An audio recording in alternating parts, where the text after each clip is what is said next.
అక్షరోపాధిరహిత సిద్ధాంతం పూర్ణబోధోపదేశిక శ్రీ అమలానంద వెంకటస్వామి రెడ్డార్య సద్గురుభ్యో నమో నమః. అస్మద్గురు సమారంభం కృష్ణ సాంధీపమధ్యమం ఓంకారపీఠ పర్యంతం వందే గురు పరంపరం ద్వయాద్వైత సిద్ధాంతం పరమ పురుష ప్రబోధక శ్రీ వివేకానంద సుభయార్య సద్గురుభ్యో నమో నమః. ఈరోజు మనము పెద్దాపురం గ్రామంలో ఉన్నటువంటి శ్రీ నిర్మలానంద పిల్లల మరి భీమయార్యుల ఆశ్రమంలో గురు పూజ కార్యక్రమాన్ని జరుపుకుంటున్నాము. ఈ కార్యక్రమంలో భాగంగా ఉదయం నుంచి అనేక కార్యక్రమాలు నిర్వహించుకొని ఇప్పుడు వేదాంత మహాసభను ఏర్పాటు చేసుకున్నాము. ఇంతకు పూర్వము పెద్దలు సాంప్రదాయ గురువులైనటువంటి శ్రీ శ్రీధర శివరామ దీక్షితులు మొదలుకొని నిర్మలానంద పిల్లల మరి భీమయార్యుల వరకు ఉన్నటువంటి గురువులందరినీ పూజించుకున్నాం. ఇప్పుడు వేదాంత సభలో సర్వాధ్యక్షులుగా శ్రీ భూమానంద నల్ల ఉపేంద్రారులు ఆశీనులై ఉన్నారు.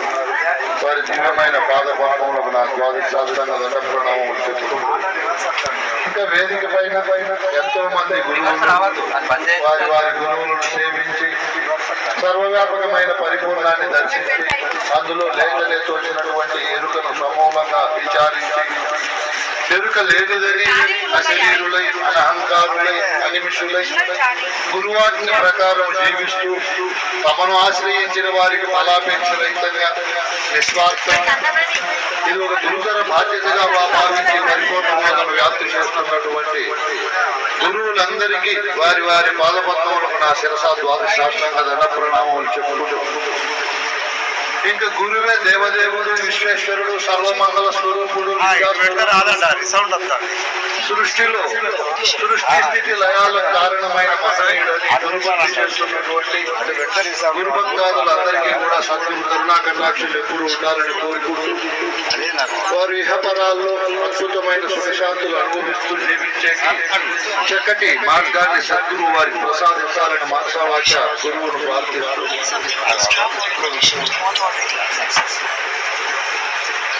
మనమందరము ఏ జాతి వారిమైనా ఏ కులము ఏ ప్రాంతం వారమైనా కూడా గురువే మనందరికీ అన్ని రకాల భక్తి ప్రవృత్తులకు మూల కారణమని గురువును భజిస్తూ పూజిస్తూ చేపిస్తూ ఆరాధిస్తూ గురువాజ్ఞ ప్రకారం జీవిస్తూ గురువు చెప్పినటువంటి ప్రబోధన బాగా అర్థం చేసుకుని జీవితాన్ని ముందుకు సాగిస్తున్నాము. ఇది సృష్టిలో ఒక అద్భుతమైన సంఘటన. ఎందుకంటే సనాతన సాంప్రదాయ చరిత్రను మనం పరిశోధన చేస్తే రాజులు చక్రవర్తులు మహా ఋషులు అందరూ కూడా గురువును చేరి గురుభక్తి చేసి గురువు ద్వారా సాంప్రదాయ ప్రబోధన తెలుసుకొని ధరించారు. ఆ కోవలో మనమందరము ప్రవేశించి మనము కూడా గురువును భక్తి చేస్తూ సనాతన సాంప్రదాయ కృషి ప్రోక్తమైనటువంటి పరిపూర్ణ బోధన మనం విచారిస్తూ ఆనందిస్తూ ముందుకు పోతున్నాము. ఇది మనందరికీ లభించినందుకు అనేక రకాలుగా గురువు కృతజ్ఞత పూర్వక నమస్కారాలు తెలుపుకుంటూ గురువు లేకపోతే ఎంతటి వారైనా నిజ దైవాన్ని దర్శించలేరు, తమ స్వరూపాన్ని తెలుసుకోలేరు. గురువు ఉంటేనే సర్వవ్యాపకమైన దైవాన్ని దర్శిస్తూ అందులో తన యొక్క స్వరూప స్వభావ స్వస్థానాలు ఎలా ఉండాలి, తాను ఎలా లేకనే ఏర్పడ్డామో తిరిగి ఎలా గురువాక్యంతో లేకపోతామో తెలుసుకొని ధరించే చక్కటి అవకాశం ఉంటుంది. కాబట్టి మనమందరము కూడా గురువును చేరి ఈ ప్రబోధన పెట్టుకున్నాము. నేను ఒక కథ ద్వారా వాళ్ళు గురు ధర్మాల గురించి చెప్పమన్నారు. ఆ విషయంలోకి ప్రవేశించి చెప్తున్నాము.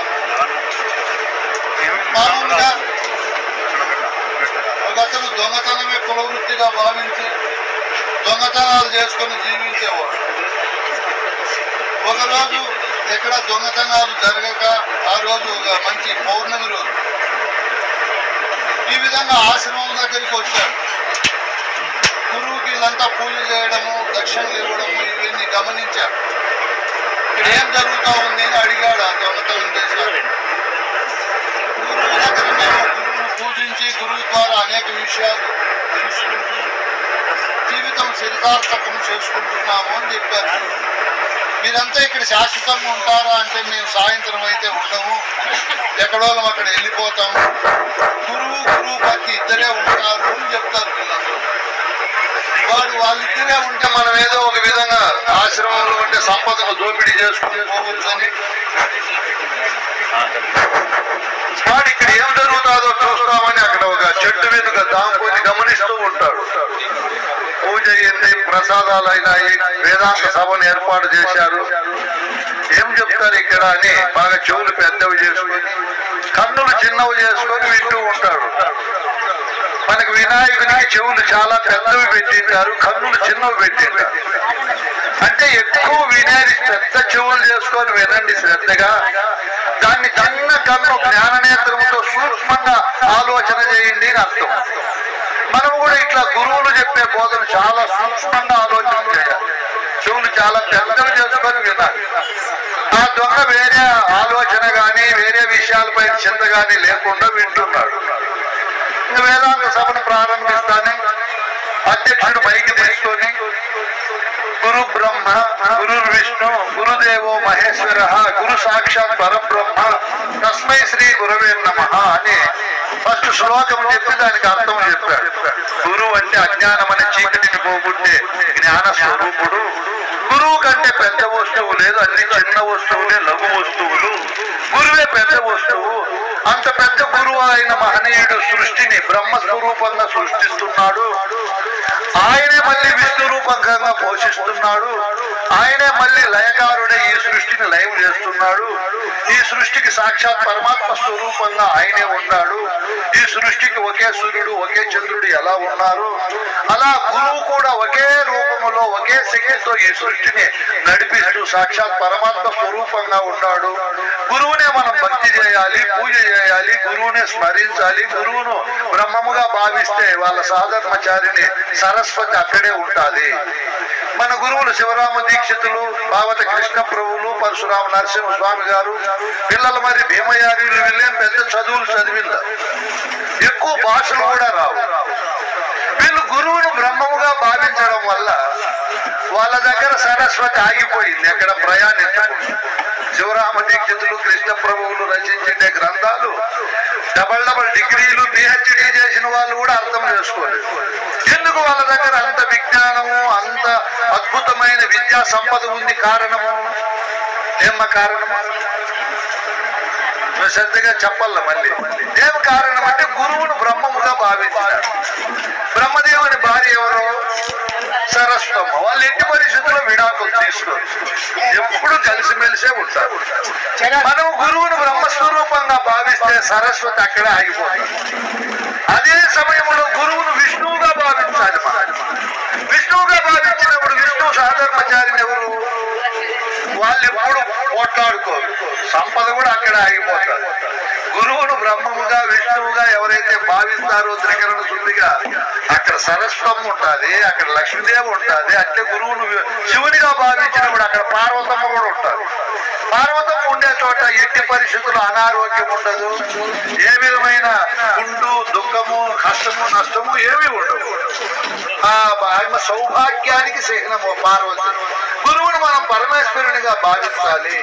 సాక్షాత్ గురువు ఈ సృష్టికంతా పరమాత్మ స్వరూపుడిగా ఎవరైతే భావిస్తారో వాళ్ళు సృష్టిలో పొందని కీర్తి గాని పొందని సుఖము గాని పొందని జ్ఞానము గాని ఏమీ ఉండవు. చరిత్రను మనం బాగా పరిశోధన చేస్తే పెద్దలైనటువంటి వాళ్ళు రాముడు కృష్ణుడు జనకుడు శివాజీ చక్రవర్తులు కావచ్చు, యాజ్ఞవల్కి మొదలైన ఋషులు కావచ్చు, ఎవరైనా సరే కీర్తిని పొందుతారు, సుఖాన్ని పొందుతారు. మనమంతా త్రికరణ శుద్ధిగా ఎల్లప్పుడూ గురువు భక్తినే చేయాలి అని చెప్తున్నారు. ఎవరు చెప్తా ఉండేది? వాళ్ళు చేస్తే చేసుకుంటారు. మీరు ఇక్కడే చెవు చిన్న పెట్టి వినాలి. నా బోధలో ఏమో లోపం ఉంది, లేకపోతే మీ మనసు ఎక్కడ బయటికి పోదు. సరే నేను మళ్ళీ ఇంకా కొంచెం ప్రయత్నం చేస్తాను. ఈ విధంగా మనము ఆ దొంగవాడు వింటున్నాడు ఆ పొదల సాటులు. అవును కదా, ఎంత అద్భుతమైన మాటలు చెప్తున్నారు. సృష్టి కాల ప్రవాహం అనేది జరిగిపోతూ ఉంటే గురువు ఒక్కరే ఎప్పుడు శాశ్వతంగా సృష్టిలో విద్యను అందిస్తూ పరమాత్మ స్వరూపంగా ఉన్నాడు. నేను ఇన్ని రోజులు ఎంత తిక్క పని చేశాను, ఎంతమంది దేవతలను ఆరాధించాను, అనేక పొరపాట్లు చేశాను. గురువే ఖచ్చితంగా పరమాత్మ స్వరూపుడు. అలాగే అధ్యక్షుడు చెప్తున్నాడు, మీరు ఎంతో మంది దరి చేరింటారు. భర్త దరి, తల్లి దరి, తండ్రి దరి, అధికారుల దరి, సంఘము దరి, కుల దరి, మత దరి, ఎంతో మంది ఆరాధన దేవతల దరి చేరింటారు. అవన్నీ అంత శాశ్వత సుఖాన్ని, శాశ్వతమైనటువంటి శాంతిని సమకూర్చలేవు. గురు దరి చేరాలి. ఎవరు దరి? గురు దరి. మనం అందరము చేరాము, ఎంతో పుణ్య పురుషులు. గురువు దరి చేరిన వారి యొక్క మనస్సులో అజ్ఞాన, అవివేక, అంధకార, అభిమాన, అనురాగాలు ఉండవు. నిర్మల హృదయం ఉంటుంది. ప్రసన్నమైన, ప్రశాంతమైన సృష్టిలో ఎవరు చక్రవర్తులు, మహాధనవంతులు పొందలేని సుఖాన్ని, శాంతిని పొందుతారు గురుదరి చేరిన వారు.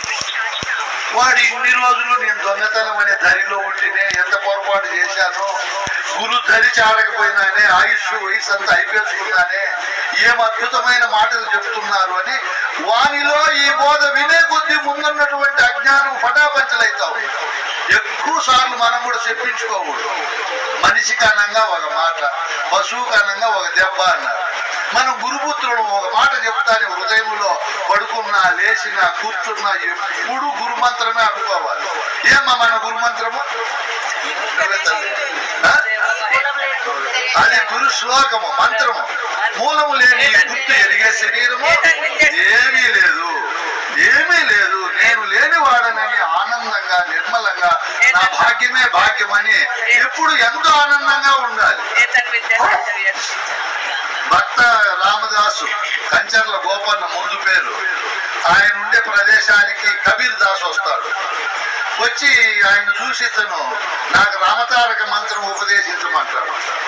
ఆయన శ్రీరామ రామ రమేతి రమే రామే మనోరమే సహస్రనామ తతుల్యం రామనామ వరానని అని ఒక రామతారక మంత్రం చెప్పి అర్థం చెప్తాడు.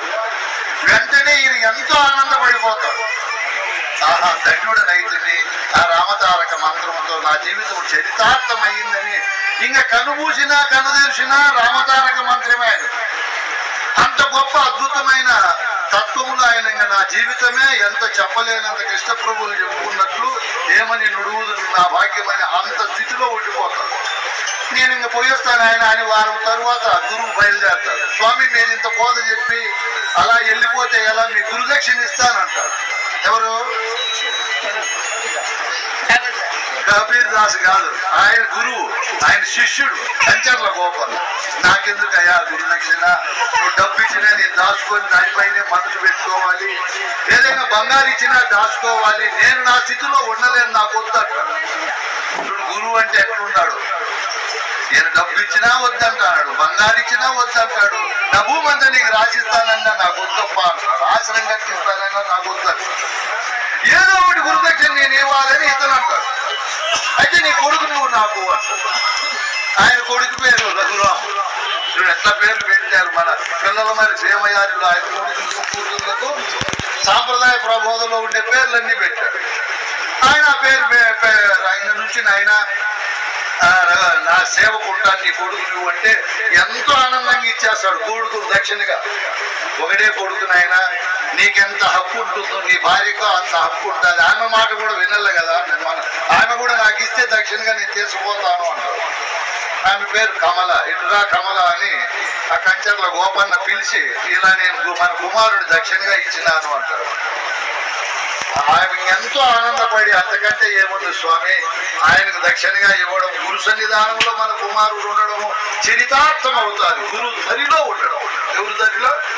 ఇప్పుడు మన పిల్లలను పుడతానే కాన్వెంట్ దరిలోకి పంపిస్తాం మనం, లేదా ఇంకొక దరిలేక సెల్లు దరిలేకో పంపిస్తాం. పంపకూడదు, గురు దరిలేక తీసుకొని రావాలి. గురు పూజలు కూడా సెలవు రోజుల్లో పెట్టాలి. మనం ఆదివారం శనివారం వస్తే మన పిల్లలు కాన్వెంట్ లో నష్టం లేకుండా ఇక్కడికి వస్తారు పూజలు. వాడు చిన్నప్పటి నుంచినే ఈ బీజాలు వాళ్ళ హృదయంలో పడతాయి. మనం ఇంకా పరిపూర్ణ బోధ తెలుసుకొని చీదంట, వారం అంట, నక్షత్రం అంటే ఇవి పట్టుకున్నాం. అది పరిపూర్ణ బోధ ప్రకారము కాలాన్ని విభజన చేయకూడదు. అది మహాపాపం. కాలం అంతా మంచిదే, ప్రకృతి అంతా మంచిదే. ఇంకా రావు కాలం ఎవకన్నాం అంటే కాలానికి తెలివి ఉంటే మనకు మొట్టికాయ లేదు. నన్ను విభజన చేస్తారా దుర్మార్గులారా? నాలో వర్షము టయానికి పడదా, ఎండలుగా ఇవా, నేనేమన్నా అడ్డపడుతున్నానా? నీ అజ్ఞానంతో విభజన చేసుకుంటావా? పరిపూర్ణ బోధ ఎరిగిన గురు శిష్యులు మనకి ఏ భయము ఉండకూడదు. కాలం పైన కానీ రాహుకాలము, మాసం మీద ఆషాఢం అనేది, ఇంకోటి అనేది, ఇట్లా ఎప్పుడు మంచి హృదయంతో అంత మంచి దృష్టి ఉండాలి. ఈ కమలాన్ని పిలిచాడు. 2 మాటలు ఉన్నాయి స్వామి మన మధ్య. చూడు భార్య అంటే అట్లుండదు. నీ మాటకు మళ్ళీ నాది ఎదురు ఉంటుందా? 2 భార్యాభర్తలు ఒకరు ఇవ్వడము ఒకరు మళ్ళీ ఆమోదించడము లేదనడం ఉంటుందా? నీ దారిలో నేను నడుస్తాను. గురుదారిలో మన పిల్లవాడు ఉన్ననీలే అంటే గురువు అంటాడు. అప్పుడు కబీర్ గారు, అమ్మా నీకు బాధ కాదా? నీ నోముల పంట, నీ ఆశా దీపము, నీ ఏకైక కుమారుడు, నీవు ఎంతో అల్లారు ముద్దుగా పెంచి నాకు మాటగా చెప్పి ఇచ్చేసావు. రేపు తరువాత రోజుల్లో బాధ వస్తుందేమో, నీకు బాధపడతావేమో అంటే అప్పుడు ఆమె నవ్వి చెబుతాది ఒక విశేషపద్యం.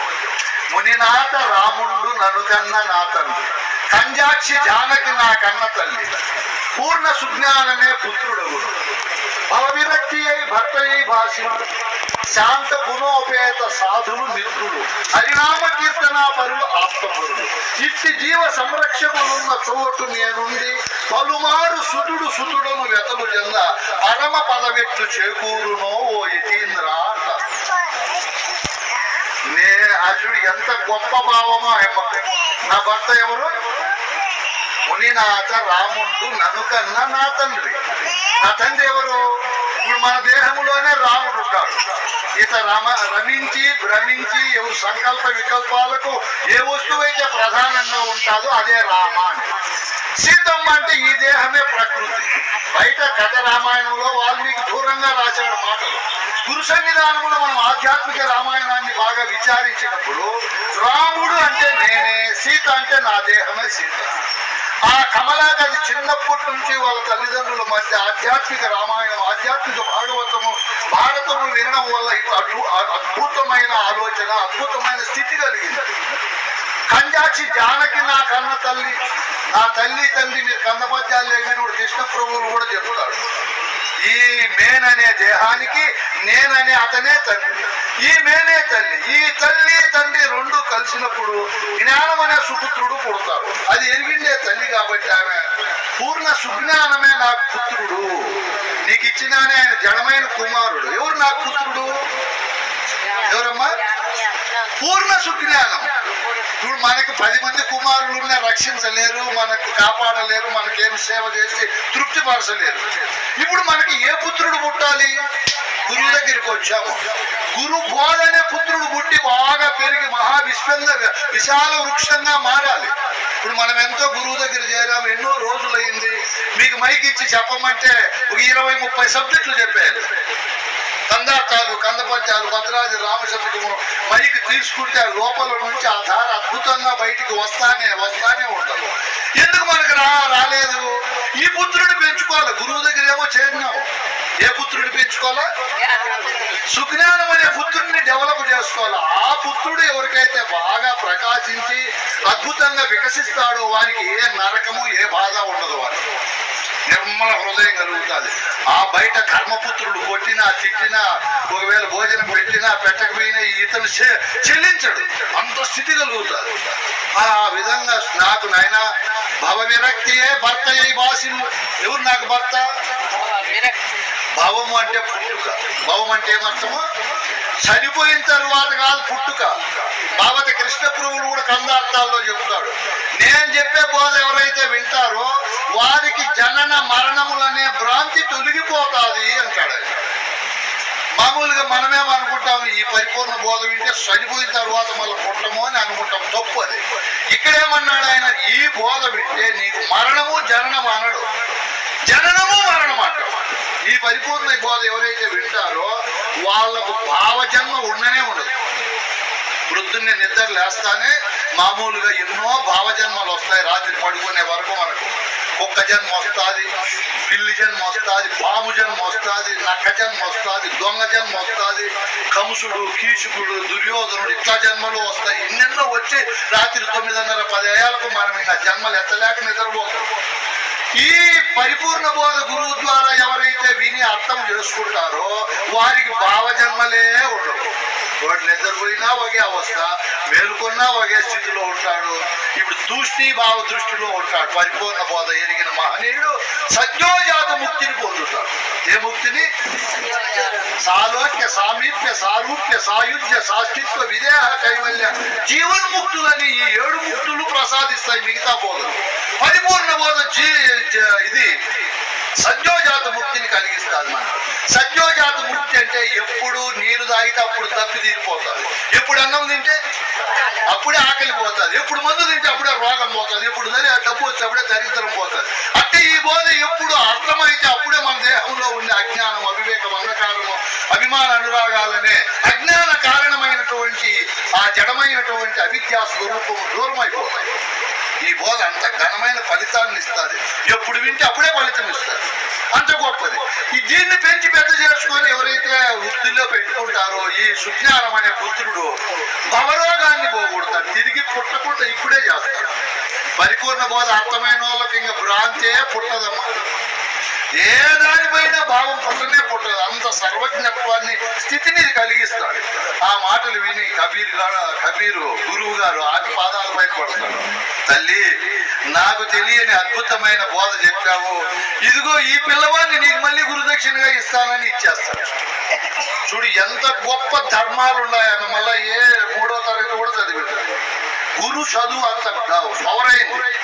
మనకు న్యూన్యతా భావన ఉండకూడదు. నాకు చదువు లేదు, నీ స్త్రీని కదా, కులంలో తక్కువ కదా, ఇట్లా ఉండకూడదు. గురుపుత్రులు గురువు అనే మహనీయునికి ఏ కులము, గుణము, జాతి, భాషా భేదాలు ఉండవు. కాబట్టి ఆయన సంవిధానంలో మనం అద్భుతంగా తీర్చిదిద్దగలుగుతాము. అందుకే ఉత్సాహము ఈ గురుపుత్రుల్లో ఎప్పుడు స్థైర్యము, న్యూన్యతా భావన లేని స్థితి ఇవన్నీ ఉండాలి. ఈ విధంగా గురువు చెప్తూ ఉంటే అధ్యక్షుడు వింటున్నాడు. ఎవరు వింటాండే? బాబురావా స్వామి. ఎవరు వింటున్నారు? కథలో పోవాలి మళ్ళా మీరు. ఆ చెట్టు పొదలో ఉండే దొంగవాడు. దొంగవాడు అంటే ఎవరు? దొంగలించేవాడు అని అర్థం. దొంగతనం చేసి వేరే వస్తువులను తాను ఉచితంగా సులభంగా పొందేవాడు. ఇప్పుడు ఈ మా భారతదేశంలో ప్రపంచంలో 800 కోట్ల మానవులు ఉన్నారు. ఇందులో 800-1000 మంది తప్ప అంతా దొంగవారే. ఏం స్వామి అందరినీ దొంగవారు అంటున్నారు సభాముఖంగా అంటే, వేదాంత పరిభాషలో దొంగవారు తాను కాని శరీరాన్ని తానుగా భావించడమే పెద్ద దొంగతనం. దొంగతనం అంటే ఏమి? ఈ శరీరమే నేను అనుకోని ఉన్నారు అందరూ సృష్టిలో.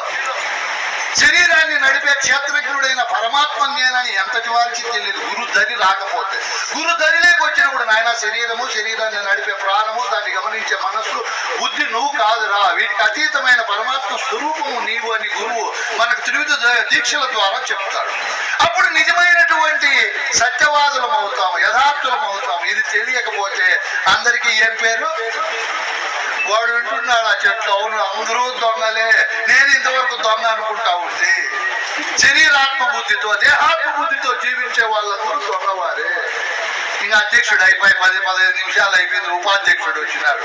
వాడు శ్రద్ధగా వింటున్నాడు ఈ మాటలు. విని ఈ సృష్టిలో ఫలప్రదమైనది, ప్రయోజనకరమైనది గురుభక్తి నాయన. గురువును చేరి త్రికరణ శుద్ధిగా గురువుకు మనం ఎవరైతే పూజ చేసి విశేషమైన భక్తి ఉండాలి. భక్తిలో కూడా ఎడతెరపని భక్తి, ఎడతెరిపి లేని భక్తి ఉండాలి. ప్రహ్లాదుడు చెప్తాడు వాళ్ళ నాన్నతో భక్తి ఎలా ఉండాలి అన్నప్పుడు ఆయన అద్భుతమైన శేషపద్యం ఒకటి చెప్తాడు. శరీరంలో ఉండే తత్వాలన్నీ దేవదేవుని చింతించు దినము దినము అంటాడు. మధ్యలో వస్తుంది పద్యములో లాస్ట్లో. ఈ సృష్టిలో దేవులకు దేవుడు గురుదేవుడు. ఇందాక మనం నిత్యానుష్ఠానం చెప్పేటప్పుడు చెప్పుకున్నాం. ఓం నమః శ్రీ గురుదేవాయ పరమ పురుషాయ సర్వదేవత వశీకరాయ సర్వ అరిష్ట వినాశాయ సర్వమంత్ర ఛేదనాయ త్రైలోక్యం వశమానాయ స్వామి. ఓం నమః. ఓం అంటే అకారం ఉకారం అకార అర్థమాత్రములతో ఉండే నేను అని అర్థం. ఓం అంటే ఏమి? నేను నమస్కరిస్తున్నాను. నమః ఎవరికి నమస్కరిస్తున్నాను? శ్రీ గురుదేవాయ. గురుదేవుడు అంటే ఎటువంటి గురుదేవుడు చెప్పాడు ఇంతకు ముందు భక్తుడు కూడా ఒక తత్వంలో. గురుదేవా శ్రీ గురుదేవా మీ చరణము నమ్మితి మహదేవ తెరదీసి మేనెరుకను దృంచి స్థిరము చూపితిరి హరిదేవ. పరమ పావన పరమాత్మ సుస్థిరముగా తలసెద పరిపూర్ణ అరమర లేఖను ననుగ్రోవము శ్రీ అమృత సుగుణ జయ సంపూర్ణ. చూడు గురువుని ఎంత గొప్ప భక్తి చేస్తున్నాడు. గురువుకు పరమ పావన పరమాత్మ అంటున్నాడు.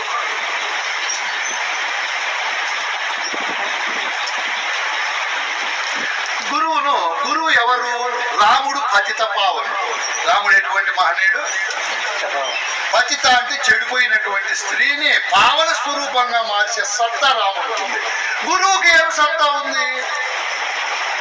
పరానికి తీసుకొని పోయే సత్తా గురువుకు ఒకరికే ఉంది. నువ్వు ఇహములో ఉండినట్లే ఇహ సుఖాలన్నీ మైమరిపించి పరసుఖాన్ని కలిగించే గొప్ప అమృత తత్వం గురువుకు ఉంది. ఇటువంటి గురువు పరమ పావనుడు. కాబట్టి ఆ శ్లోకంలో చెప్తున్నాడు, ఓం నమః శ్రీ గురుదేవాయ. గురువు పరమ పురుషుడు. ఏ పురుషుడు? క్షర పురుషుడు ఉన్నాడు, అక్షర పురుషుడు ఉన్నాడు, ఉత్తమ పురుషుడు ఉన్నాడు, పురుషోత్తముడు ఉన్నాడు, పుణ్యోదయ పురుషుడు ఉన్నాడు, పుణ్య పురుషుడు ఉన్నాడు. ఈ 5 పురుషులకు అవలు ఉండే మహనీయుడే గురువు, పరమ పురుషుడు గురువు. దానికంతా అర్థం చెప్తే సమయం అవుతుంది. ఇన్ని పురుషులకు అవలు ఉండే పురుషుడు గురువు. ఆయన సర్వదేవతలు ఆయన వశీకరణలో ఉన్నారు. ఇప్పుడు దేవతలందరూ బయట ఉండారా, మనలో ఉండారా? నేను గురువు ఉపదేశం తీసుకున్నప్పుడు గురువు చెప్పాడు, ఈ శ్లోకం చెప్తే అర్థం చెప్పినప్పుడు నాకు ఎంత ఆనందమైందో. నాయన నీవంటే ఈ మహా యంత్రం మీద అనేక తత్వాలు ఉన్నాయి. ఒక్కొక్క తత్వానికి ఒక్కొక్క అధిదేవుడు ఉన్నాడు. జ్ఞానానికి కూటస్థుడు, మనస్సుకు చంద్రుడు, బుద్ధికి బృహస్పతి, చిత్తానికి క్షేత్రజ్ఞుడు, అహంకారానికి రుద్రుడు, అధిపతుడుగా ఉండాలి నాయన. మళ్ళా సమాన వ్యాన ఉదాహరణ ప్రాణ అపాన వాయువులకు జయుడు, విశ్వయోని, అజుడు, విశిష్టుడు, విశ్వకర్త. ఇంకా జ్ఞానేంద్రియాలకు అష్టదిక్పాలకులు, వరుణదేవుడు, సూర్యుడు, అశ్విని దేవతలు, వాయుదేవుడు, ఇంకా శబ్దస్పర్శ రూప రసగంధాదులతో సదాశివుడు, ఈశ్వరుడు, రుద్రుడు, విష్ణువు, బ్రహ్మ.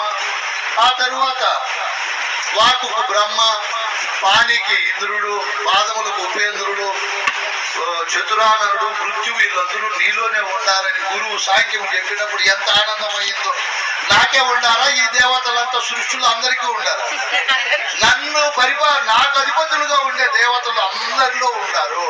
అప్పుడే నా కుల భేదము మత భేదం కూడా నశించిపోయి. అంతవరకు నేను రెడ్డినని పెద్ద అహంకారం ఉండే నాకు. ఓయమ్మ నాకుండే దేవతలే అందరిలో ఉన్నారు, నాకుండే తత్వాలే అందరిలో ఉన్నాయి, ఎందుకు గర్వపడాలని చెప్పి చూడు గురుబోధ ఏమి పరివర్తన చేస్తుంది మనలో. గురు ధర్మాలు తెలుసుకుంటే ఎంత జ్ఞానం వస్తుంది, ఎంత స్థితి కలుగుతుంది. పరిపూర్ణ బోధ ఎరిగిన వారి దగ్గర సకల ఆగమములు, నిగమములు, ఉపనిషత్తులు, వేదాంత గ్రంథాలు అన్ని చెప్పేవాళ్ళు కూడా పనికిరారు. ఎరుక బ్రహ్మగలు శిష్యుడి పరితాపము మాన్పినట్టి పండితుడు ఎతడో అతడే పండితుడు గాని గురువుల మరి పట్ట కొరకు కొనిగే వారికి బోధ తెలియదు. అయినా గృహస్థాశ్రమంలో ఉంటూ స్వయం పోషకులమై మన డబ్బు, మన కావలసిన నిత్యావసరాలన్నీ మనం సంపాదించుకొని గురువును చేరి గురుతత్వం తెలుసుకోవడము మనకు, మన సంఘానికి, మన రాజ్యానికి, ప్రజాస్వామ్య ప్రభుత్వానికి ఇది ఒక అద్భుతమైనటువంటి స్థితి. అందరూ బోధని వేదాంతమని సాధనలు చేసుకుంటూ ఉంటే ఒడ్లెవరు పండిస్తారు, మిగతా పనులన్నీ ఎవరు చేస్తారు? మనం అలా కాకుండా మనమే స్వయం పోషకులమై సొంతంగా డబ్బు సంపాదిస్తూ తల్లిని సేవిస్తూ భార్యాపిల్లలను పోషిస్తూ గురువు యొక్క ధర్మాలు తెలుసుకోవడం ఇది సృష్టిలోనే ఉత్తమమైన మార్గం. ఇంత ఉత్తమమైన మార్గంలో మనం అందరినీ ప్రవేశింపజేయాలి. ఏం చేయాలి? మనం ప్రవేశింపజేయాలి. మనమే వస్తాం పూజలకు, మన పిల్లలను తీసుకురాము. వాళ్ళు వయసు అయ్యే కొద్దీ తల్లి తండ్రి అంటే ఏమో, గురువు అంటే ఏమో, వేదాంతం అంటే తెలియక వృద్ధాశ్రమాల్లో పెట్టేశారు. మన అవినాభావ సంబంధాలు ఉండవు. ఈ విధంగా సెలవు రోజుల్లో పూజలు పెట్టినప్పుడు మనమంతా మన పిల్లల సమూహంతో విహారయాత్రకు వచ్చినట్లు వచ్చేయాలి. కార్లు వేసుకోనో లేదా బస్సుల్లోనో ఆటోల్లో వస్తే వాళ్ళే అన్నం పెడతారు, వాళ్ళే పెద్ద పెద్ద గురువులను పిలిపిస్తారు. మీరు బాగా ఆలోచన చేయండి. సృష్టిలో గురువు ఆశీస్సులు తప్ప ఎవరి ఆశీస్సులు ఫలించవు, పని చేయవు. నేను చిన్నప్పుడు కేరళకు పోయినాను అయ్యప్ప స్వామి గుడి దగ్గరికి. పోతాను, అక్కడ ఎడం వైపున గోడ వైపున ఒక తత్వం రాశారు. నాయన రే భక్తులారా, తత్వమసి బ్రహ్మమురా, నేను బ్రహ్మం కాదు అని రాశారు. అక్కడ మీరు చూడండి కావాలి. ఎక్కడ? అయ్యప్ప స్వామి గుడిలో. నేను మళ్ళీ వచ్చి గురువు దగ్గర ఆలోచన చేస్తే అది సత్యమై ఉంది. తత్ అంటే పరమాత్మ. పరమాత్మ అంటే ఏది? సూర్యుడు కాదు, చంద్రుడు కాదు, పంచభూతాలు కాదు, పర్వతాలు, వేణభూములు, మైదానాలు ఇవన్నీ కావు. ఏది? వీటికన్నిటికీ ఆధారంగా ఏ వస్తువు అయితే ఉందో అదే తత్వం. మరి నేనెవరు అంటే గురువును. అదేనా నువ్వు అని గురువు. నాకు ఎంత ఆనందమైనప్పుడు అప్ప పరమాత్మ నేనయ్యిన్నాళ్ళు నల్లబట్టలు వేసుకొని అయ్యప్పని ఘోషించింది ఎంత పొరపాటు. మళ్ళీ కొన్నాళ్ళు తిరుమల కొండ మీద చూస్తామని పోతే బయటే ధర్మం రక్షిత అని పోతుంది. మళ్ళీ నేను గురువు దగ్గరికి వచ్చే స్వామి ఆయన రక్షిస్తాడు అనుకుంటే ఈ బోర్డు చూస్తే ఎట్లుందంటే కూడా ధర్మో రక్షతి రక్షిత. బాల్యంలో నీ ధర్మం చదువుకోవడం, వయసు అయితే ఏదో వృత్తి చేసుకోవడం ధర్మం. ఆ ధర్మాన్ని ఖచ్చితంగా ఎవరు పాటిస్తారు ఆ ధర్మమే నిన్ను కాపాడుతుందని అర్థం కానీ వెంకటరమణ స్వామి కాపాడుతాడని అర్థం కాదు. వాళ్ళు కరెక్ట్ గా రాసిన రిపోర్ట్లో చదువుకోవాలి ఆయన. దాని అర్థం విచారించక ఈ లోపాలు వచ్చినాయి అని మా గురువు. నాకెంత ఆనందమైందో అప్పుడు. అవును కదా, చిన్నప్పుడు నేను బాగా చదువుకున్నా, ఆ చదువుకు పరీక్షలు బాగా రాసిన, ఉద్యోగం వచ్చింది. నెల రోజులు అట్లా బడికి పోతే పెట్టుబడిలో గిట్టుబడిలో 92,000 అకౌంట్ లో పడతావు. ఈ ధర్మా రక్షతి రక్షిత. ఎవరు ధర్మాన్ని బాగా కాపాడతారో అదే వాళ్ళని కాపాడుతుంది అని అర్థం. ఉన్నాడు వెంకటరమణ స్వామి కాపాడాకే ఎవరు లేరు. ఈ మాటలన్నీ వాడు వింటున్నాడు. ఎవరు? ఆ చెట్లో కూర్చొని దొంగ. అవును కదా, నేనెంత పొరపాటు చేశాను. నా ధర్మము మానవ జన్మకు వచ్చి ఇతరులను పీడించి జీవించడం కాదు కదా, అర్థం చేసుకుంటున్నాడు. ఇప్పుడు మనం బాగా అర్థం చేసుకొని గురుబోధన చక్కగా విన్నప్పుడు నాయన ఈ గురుతత్వం అనేది పరమ పావనుడు గురువు, పరమాత్మ స్వరూపుడు. ఆయన సన్నిధానం లేక వచ్చినప్పుడు ఎంతో యథార్థ బోధన మన గురువులు మనకు ప్రబోధిస్తారు. ఈ విధంగా అఖండమైన గురుభక్తి ఉంటే ఎన్నో విషయాలు తెలుస్తాయి. అంటే వాడు ఎంతో ఇంకా చెవులు పెద్దవి చేసుకుంటాడు. ఎవరు? ఇంక టైం 10 నిమిషాలు అయిపోయిందని మిగతా 3వ గౌరవాధ్యక్షుడు వచ్చాడు. ఇతనేం చెప్తాడు? ఏమురా ఈ అచల గురువులు, వేషాలు లేవు, గడ్డాలు లేవు, బోధ చూస్తే ఎంత సత్యంగా ఉందనుకుంటున్నాడు. వాడు కూడా పరివర్తన చెందుతాడు. మన గురువులు సంసారం చేసుకుంటూ ఏదో పని చేసి భార్య పిల్లలను సంరక్షిస్తూ గురు సన్నిధానంలో యథార్థమైన బోధ ఉంటుంది మన దగ్గర. నేను మన హైదరాబాద్ లో బోధ చెప్పాను. జై భారత్ అని అక్కడంతా వేరే వేరే సిద్ధాంతాల్లో ప్రముఖులు వచ్చారు. 2 గంటల పైన బోధ విని ఎంత ఆనందపడ్డారో. అప్పుడు నేను అనుకున్నాను, అప్ప గురుబోధ సత్తా ఎంత ఉంది, మన గురువులు అందించిందే ఈ బోధ. ఇది నాకు అప్పుడు ఇంకా ఒక గొప్ప ఆనందమైంది.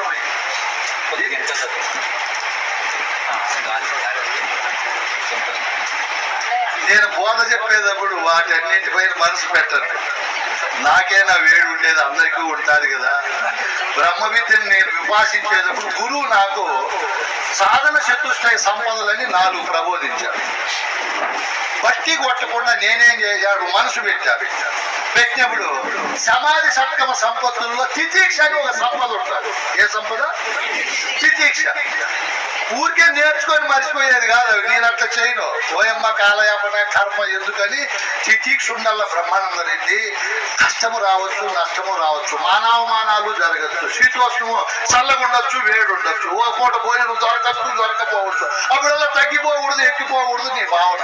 ఎప్పుడు ఒకే విధంగా ఉండాల. ఓ గురుదేవా వేడి ఉందా, సరే నీకే సమర్పణ. చల్లగా ఉందా, నీకే సమర్పణ. మంచి రాజభోజనం దొరికిందా, నీకే సమర్పణ. దొరకలేదు కదా, నీకే సమర్పణ. రాత్రి 1 దోసే దొరికింది బాగా, గురువుకే సమర్పణ. బాగా హాయిగా నిద్రపోయినా. ప్రొద్దున్నే వచ్చే బాగా అదేదో ఇచ్చినారు, గంజి తాగాను, ఉప్మా తిందాం అనుకుంటే అయిపోయింది. అది నీకే గురువా సమర్పణ. భావం ఎప్పుడు తగ్గించుకోకూడదు, ఎక్కించుకోకూడదు. డబ్బు రావచ్చు, పోవచ్చు, మానవమానాలు జరగచ్చు. ఏముండాలి మనకు? ఊరికే బట్టి కొట్టి పాఠాలు వదిలేయకూడదు. తితీక్ష ఉండాలి. ఎంతో మంది దూషిస్తారు నిష్కారణంగా. సరేలే అనుకోని ఇట్లా అనుకోవాలా. అన్ని వదిలిపెట్టేది, ఏది పట్టుకోకూడదు. మనం పట్టుకుంటే ఒకటే పట్టుకోవాలి. ఏది పట్టుకోవాలా? గురు బోధనే పట్టుకోవాలి, గురువాక్యమే పట్టుకోవాలి. ఆయన వింటున్నాడు మహానుభావుడు. ఎవరు? చెట్లలో కూర్చొని ముందు ఉండే భావాలు ఎంత వేస్ట్ చేసుకుంటే నా ఆయుష్. చిన్నప్పుడే ఈ బోధ తెలుసుకుంటే ఎంత బాగుండు నా జీవితానికి. 90-80 ఏళ్ళప్పుడు 2 కోట్లు లాటరీ తగిలితే మేళ, 25 ఏళ్ళకి తగిలితే మేళ. 90 ఏళ్ళు కూడా భయపడి చచ్చిపోతాడు. 2 కోట్లు వడ్డీలకి వెళ్ళాడు, ఫ్లాట్ కొనలేడు, చెట్లు నాటితే వాడికి అమ్ముకోలేడు. అది తేలిపోని తిక్కబడతాడు. 25 ఏళ్ళకే దొరికితే మంచి కారు, మంచి అమ్మాయిని పెళ్లి చేసుకొని ఇట్లా గురు పూజలకు వచ్చి చందాల్లో కూడా ఫస్ట్ ఉంటాడు. వాడు గురు పూజలు పెడతాడు, ఏమేమో చేస్తాడు. ఇప్పుడు చిన్నప్పుడే బోధ దొరికేది మేళ, వయసు అంతా అయిపోయి నుంచి దొరికేది మేళ. నేను ఎంత పుణ్య పురుషునో 16 ఏళ్ళ నుంచి పట్టుకుంది ఈ బోధ. 30 ఏళ్ళకి నాకు దృఢం అయిపోయింది. ఓ ఇట్లా కదా బోధ అని. మీరు కూడా మీ పిల్లలకు చదువులు, భోగభాగ్యాలు, ధనము పట్టించకూడదు. గురువునే పట్టించు. గురుపాదమే. నా కొడుకు కూతురు కూడా పట్టించినాను. మీరు మీ పిల్లలకు బంధుబాంధవులు చిన్నగా వాలేసుకొని ఇక్కడ పిలుచుకురావాలి. లేకపోతే ముందు ముందు మనకి ఇబ్బందులు కలుగుతాయి. ఒకడు వస్తాడు డోలకు కొట్టుకుంటా ప్రొద్దున్నే, మేము పాపులం, మా పాపాన్ని పోగొట్టే రక్షకుడు ఉన్నాడు, మీరు కూడా పాపులలో చేరండి అని వస్తాడు ఒకడు. ఇంకొకడు వస్తాడు అల్లాహో అక్బర్ అని వాడు కొట్టుకుంటాడు, ఏమేమో చేస్తున్నారు. ఆ వలలో మనం పడకుండా పోవాలంటే ఏం చేయాలి? మన పిల్లలను చిన్నప్పుడే గురువుల పార్టీలో చేస్తాడు. ఈ బోధన వాడిని పట్టించి అంతటా ఉండే దేవుణ్ణి చూస్తాడు వీడు. మన దేవత భ్రాంతి పోతుంది. ఇవన్నీ నియమిత దేవతలు పో, ఆయన చెప్పిండేది కేరళలో కరెక్టే, వెంకటరమణ స్వామి చెప్తాడేది కరెక్టే, నీకు అర్థమైపోతాయి. గురుపాదం పట్టించలేదనుకో వాడిని కొన్ని కోట్లు ఉండేలే, 100 కోట్లు ఉండేలే. చంద్రశేఖరరావు మొన్న ఓడిపోయి 3 నెలలు నిద్రపోలేదు. ఎంత పెగ్గుల మీద పెగ్గు మందు తాగినా కూడా నిద్రే రాల, ఓడిపోతుంది. అదే పరిపూర్ణ వాళ్ళు ఎరిగిన వాడు చక్రవర్తిగా ఉంటాడు. నేను ఎక్కడ పడుకున్నా మూలం లేని గుర్తిరిగి శరీరం ఏమీ లేదు, ఈ బయలే సత్య మరి అట్లే నిద్రపోతాడు. చూడు, నేను మేలా చంద్రశేఖరరావు మేలా? అవునా కాదు? మీరే చెప్పండి. స్థితి దమ్మిడికి పనికిరాని వాళ్ళు మన దగ్గర. ఈ బోధ వచ్చిందే గురుధర్మం ఎరిగిన వాళ్ళు ఎప్పుడు నిద్రపోవాలంటే అప్పుడు నిద్రపోతారు. ఎప్పుడు ఆనందంగా ఉంటుంది వాళ్ళ హృదయం. ఈడు ప్రపంచ చక్రవర్తి కంటే సుఖాన్ని ధైర్యాన్ని అనుభవిస్తాడు. రావుకాలానికి భయపడ్డు, యమగండానికి భయపడ్డు, దేనికి భయపడ్డాడు, వాతుకు భయపడ్డు, మరణానికి కూడా భయపడ్డాడు. గురుధర్మం ఎరిగిన వాడు అనుకుంటాడు ఎంత టైం వేస్ట్ చేసుకుంటే తిక్క పనులు చేసుకుంటా ఉండి ఇంకా ఏమవుతారు అని చెప్పి ఇంకా కూర్చొని ఉంటే ప్రారంభ ఉపన్యాసకుడు వచ్చినాడు. ఎన్నవాడు వీడు? 4 అవతారాల్లో వచ్చినాడు. వచ్చిన ఆయనలారా, ఈ గురుభక్తిని గురుతత్వాన్ని తెలుసుకోవాలంటే మనం గురువు కొన్ని దక్షిణలు ఇవ్వాలా అన్నాడు. అంటే ఆయన ఆశ్చర్యపోయినాడు.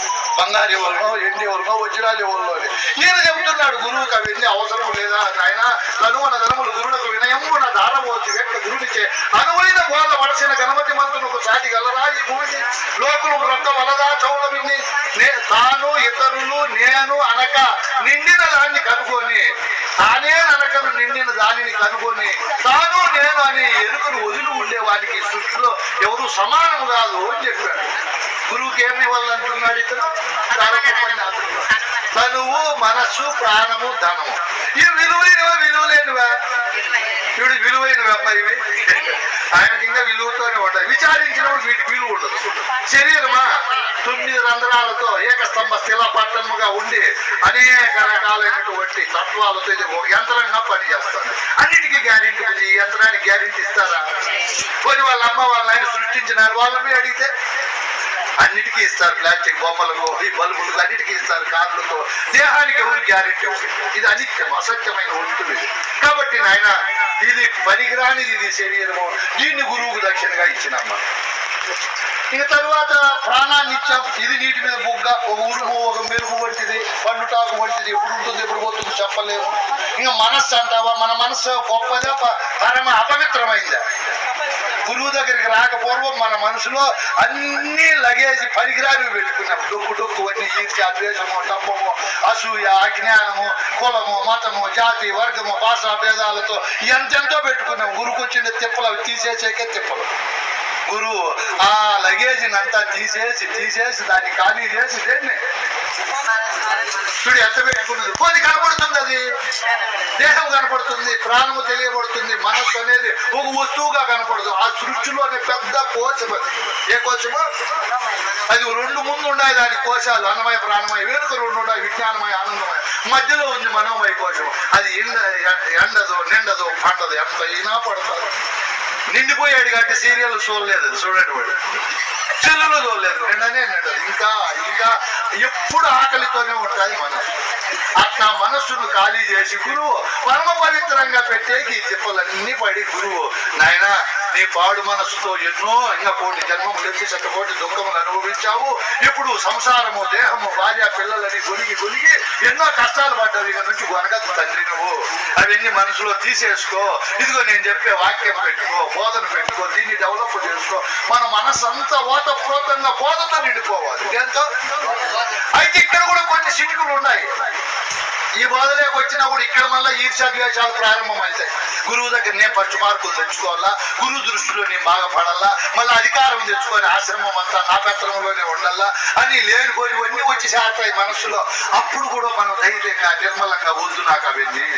ఏవన్నీ కృష్ణ ప్రభువుని కందార్థం ఉంది, పెత్తనమున చేటే పెంపొందుచుండు. చిత్తములో తెలియ చిన్నతనం అంత గొప్పది అదే ఉండదు. బ్యాంకు మేనేజర్ గొప్ప, బ్యాంకులో ఉండే పీవన్ గొప్ప, హై స్కూల్లో ఉండే హెడ్ మాస్టర్ గొప్ప, క్లర్క్ గొప్ప, ఇంట్లో ఉండే కుటుంబ పెద్దకి గొప్పనా చిన్నవాళ్ళు గొప్పనా? ఇంకా పై పదవులన్నీ కూడా తిప్పలతో ఉంటాయి. ఇవన్నీ వాళ్ళకి నిద్ర రాదు, సుఖం ఉండదు, ఎన్ని చింతలు చేయలే, ఎంత మేనేజ్మెంట్ ఉంటుంది. క్రింద ఉండే వాళ్ళు పిలిస్తే పలుకుతారు, చేయమంటే ఆ పని చేస్తే నిర్మలంగా ఉంటారు. ఓనర్కి మేల కాదు డ్రైవర్కి మేల. ఓనర్ అదే అన్నం తింటాడు, ఆరామాయనాలి, డ్రైవర్ కూడా ఆ ఏసీ కార్లోనే పోతాడు, నెల జీతం తీసుకొని హాయిగా ఉంటాడు. కార్ని మెయింటైన్ చేసేందుకు ఎంత తిప్పలు ఉంటాయి. ఇట్లా మనం కూడా ఇక్కడ వచ్చినా కూడా జాగ్రత్తగా ఉండాలి. ఈ బోధలోకి వచ్చిన తరువాత కొంచెం ప్రతిభ పెరిగినప్పుడు నేను పెత్తనం చేయాలా, సేవా సమా క్యాలిటీ అధ్యక్షుడిగా కావాలని నాకు కోరుకుంది. అప్పుడు నేను కావాలా అంటున్నా మనసు. అప్పుడు వెంటనే గురువాక్యం గుర్తు తెచ్చుకోవాలి. ఎందుకునైనా పిల్లతనంతో ఉంటున్నాయన పెత్తనాలు ఎందుకునైనా గురువాక్యాన్ని పరిపాలించుకో. మనసులో దేన్ని ఎవరితో శత్రుత్వం పెట్టుకోవద్దు, అందరినీ కలుపుకొని పో. మీరు ఒక్క మాట చెప్తే ఇది బాగా గ్రహించండి. అజ్ఞానంతో జ్ఞానము కలుసుకోవాలా, జ్ఞానముతో అజ్ఞానము కలుసుకోవాలమ్మా. ఆయన మంచి మాట చెప్పింది. అజ్ఞానముతో జ్ఞానము కలవాల, జ్ఞానముతో అజ్ఞానం కలవదు, రెండు ఆపోజిట్. ఈ సృష్టి అంతా అజ్ఞానంగా, అవివేకంగా, అంధకారంగా, అభిమానంగా ఉంటుంది. మనమే వాళ్ళతో కలిసిపోవాలి. నువ్వు పెద్ద బోధకుడు, గురువే, మీ భార్య దగ్గరికి పోతే ఆమెకు అభిమానం ఉంటుంది. నేను ఇంటి ఇల్లాలను నా మాట కాదనుకుంటా పూజలు పోతావా, పూజ పెడతావా, ఏమి నీకు ఎర్రి అని చెప్పి ఆమె పెట్టడం చేస్తుంది మన పైన. అప్పుడు మనం అనిగిపోవాలి. అలాగే కానీలేండి, మీరు చెప్పినట్లే నేను వింటానని ఆ అజ్ఞానం ఈ జ్ఞానం కలవాలి. కలవలేదనుకో, నేను ఇంత బోధకునే, నాకు అంత కిరీటం పెట్టినారు, నువ్వు నన్ను తీసేస్తావా అని చెప్తే వెంటనే లాయర్ నోటీస్ వస్తాడు. ఇప్పుడు అది మళ్ళీ ఫ్యాషన్ అయిపోయింది. ఎందుకు వచ్చిన గొడవ మనకు? ప్రతి చోట మనం అనిగిపోదాం, తప్పేముంది? ప్రతి చోట మీరే గొప్ప, మీరే గొప్ప అంటే పోయి అదేదో ఒక సినిమా చూసాను, నీ బస్సులో వచ్చేది. నేను ఒక సినిమా చూశాను, F2 అనే సినిమాలో. ఒకడుల్లా పెళ్లి చేసుకుంటాడు ఒక ఆయన. చేసుకున్న తరువాత వాళ్ళ మామ అత్తను వాడు గమనిస్తాడు. వెంకటేష్ దాంట్లో పెద్దోడు. మా మామ అసమర్థుడు, మా అత్త ఎలా చెప్తే అలా వింటాడు, నేను చూడని ఇట్లా అంటాడు. చుట్టూలేనాయనా చుట్టూలేనాయనా అంటాడు. వాడు 6 నెలలు కాకలేకపోతే వాళ్ళ మామ మాట వస్తుంది మంత్రం, అంతకాకలేదు అంచేలే అంతకాకలేదు. ఈడేంది చెప్పేది ఉండదు. ఈడు కూడా రెండో వాడు వస్తాడు. ఇంకా వాడిని మర్దాలు పెళ్లి చేసుకుంటే వాడు హీరో. మా అన్న అసమర్థుడు, మా మామ అసమర్థుడు, నేను చూడు ఏం చేస్తానో అంటాడు. ఫస్ట్ వీళ్ళు తప్పులు పడతాడు. 6 నెలలు కాక వీడు కూడా అంతకాకలే అంచేలే అంటాడు. వీడు నాకెంత బాగా నచ్చింది ఆ సినిమా. దాంట్లోనే సుఖం ఉంది. ఏముంది, నేను గురువులు ఉండాలి, మన పేరు వేయలేదనుకో, వేరే వాళ్ళు వేయలేదా, నేను వస్తా పూజ అంతకాకలే ఏముందా? ఏమో పేపర్ రాజ్యాంగంలో పెడతారా? ఏమైనా మన్నాడు అవతల మన్నాడు చించేరా పేపర్. ప్రజల హృదయాల్లో మన పేరు ఉండాలి. ఎక్కడ ఉండాలి మన పేరు? పేపర్లు ఏం పని? చింపితే పోయేది పాడయ్యేది. ప్రజల హృదయాల్లో అనహంకారంగా, అభిమాన రహితంగా, నిర్మలంగా, ఆహా మన ముఖము చూస్తానే వాళ్ళు ప్రసన్నులు కావాలి. మనంత అమావాస్య ముఖం, దరిద్ర ముఖం, ఏంది ముఖం చూస్తానే ఇతరులకు దరిద్రం వచ్చేట్టుగా ఉండకూడదు. ఎప్పుడు నవ్వుతా చూడు, ఆయన ముఖం ఎంత బాగుందో, తెల్ల పళ్ళు అట్లుండాలి. ఎప్పుడు చూసినా అట్టే ఉండాలి. తుమ్మెదలు వచ్చి వాళ్ళేడుగా ఉండాలి ముఖం పైన. మన ముఖం పైన మంది గబ్బులు, జరిగిపోతులు, దయ్యాలు వచ్చి వాళ్ళు అట్లా పెట్టుకోకూడదు ముఖము. కీర్తి వచ్చినా, అపకీర్తి వచ్చినా, మానవమానాలు, జయాపజయాలు వచ్చినా నిర్మలంగా ఉండాలని ఆయన గురువుకు శరీరం ఇచ్చాము, ప్రాణం ఇచ్చాము, మనసు ఇచ్చాము. ఇక గురువాక్యమే మనం పరిపాలన చేసుకొని నిర్మలంగా ఉండాలంటే వాడు ఉప్పొంగుతా అన్నాడంట. ఎవరు? అబ్బా ఏం మాటలు ఇవి! ఎంత బోధ ఉంది. సమస్త వేద శాస్త్రాలు చదివినా కూడా నిరుపయోగమే, ఉపయోగం లేదు కదా అని. ఇంకా అయిపోతాను ఉపన్యాసకుడు వచ్చినాడు. ఎన్నోవాడు వాడు 5 వినారు. మీరు అప్పుడు చాలా సంతోషం వస్తానే ఆయన. ఇప్పుడు ఫస్ట్ నేను గురుదరి చెప్పాను, గురుభక్తి చెప్పాను, గురుదక్షిణ చెప్పాను. ఇప్పుడు గురునిష్టలో ఉండాలి. ఇవన్నీ ఉండినా కూడా ప్రయోజనం తక్కువ. నాయన గురునిష్ట అనేది ఉండాలి. ఇప్పుడు మనం అయ్యప్ప మాల వేస్తాము, 40 రోజులు ఏ నిష్టలో ఉంటాము? ఇప్పుడు మేము మీకు 3 ముళ్ళు వేస్తాం. ధర్మేశ, అత్యేశ, కామేశ, మోక్షేశ, నాతి చరామి అని 3 ముళ్ళు వేసి ఇంటికి వెళ్తాం. మీరు ఇప్పుడు తల్లి నిష్టలోనా, తండ్రి నిష్టలోనా, అన్నదమ్ముల నిష్టలో ఉంటారా, భర్త నిష్టలో ఉంటారా? దీన్ని 24 గంటలు చూసుకొని మురిసిపోయి కళ్ళకద్దుకొని మా అదుపాక్యంలో జీవితం అంతా మీరు ఉంటారు. ఆ 3 ముళ్ళకే మీరు నిష్టలో ఉండాలి. ఇక గురువు చెప్పిండే బోధకు మనం ఎలా ఉండాలి? అద్భుతమైన నిష్టలో ఉండాలి. ఎప్పుడు సంతోషంగా ఉండాలి, ఆనందంగా ఉండాలి, తృప్తిగా ఉండాలి. ఎప్పుడు మనము డల్లుగా ఉండకూడదు. ఏదో పోగొట్టుకుని ఇవన్నీ ఈ ఉత్సాహంగా పరమ పవిత్రంగా పరమోత్కృష్టమైన భావజాలంతో ఉంటే గురువు చెప్పే బోధ అంతా మనలోకి ఎంటర్ అవుతుంది. ఎక్కడైతుంది? దీనికి ఏం పెద్ద ఇంక వేరే అర్హతలు కూడా అవసరం లేదు. అన్ని భాషలు ఏమేమో సంపదలు అవన్నీ కూడా అవసరం లేదు. అవన్నీ హృదయం నిర్మలంగా పెట్టుకుంటే గురువు చెప్పే బోధ ఎంటర్ అవుతుంది అంటారు. వాడు ఆ బోధ వదిలేసినాడు. గురుముఖం చూసి వింటే ఇంకా బాగుంటుందని కుర్చీ లేకపోతే కూర్చున్నాడు. ముందుకు దొంగ బుద్ధి దొంగ గుణాలన్నీ వదిలేసినాడు.